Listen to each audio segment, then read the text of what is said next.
মুহাম্মদ শহীদুজ্জামানের অমর মানসী। ছাত্রজীবনের সরল সকাল, সন্ধ্যায় আর বিকেলে খাতার পাতায় স্বপ্ন আঁকতাম অতিশয় গোপনে। কখনো শব্দে, কখনো নীরবতায় তুমি ছিলে আমার প্রতিটি বাক্যের অনন্ত মাধুর্যে। সময় এগিয়েছে, ব্যস্ততা বেড়েছে, বাস্তবতার জীবনের ফাঁদে জড়িয়ে গেছে মন। কিন্তু তোমাকে ভাবা থেমে কি গিয়েছে কখনো?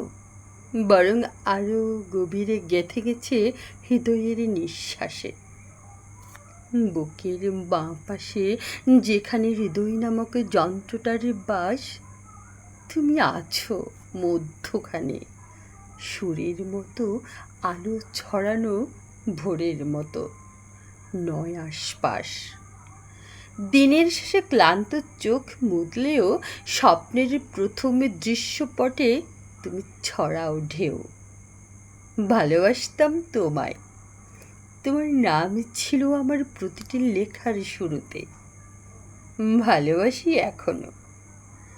তুমি আছো আর থাকবে আমার প্রতিটি নীরবে দীর্ঘশ্বাস জুড়ে। এ জীবন যত দূরেই থাক, আসুক যত ক্লান্তি, তোমার উপস্থিতি আমার শক্তি, আমার শান্তি। তুমি মানুষই, তুমি প্রেরণা, তুমি ধ্রুবতারা। অন্ধকার রাতেও তুমি আমার আলোকিত ধরা। সময় বদলেছে, সময় বদলাবে, ঋতুও পাল্টাবে, কিন্তু হৃদয়ের প্রেম সে তো অমর হয়ে রয়ে যাবে।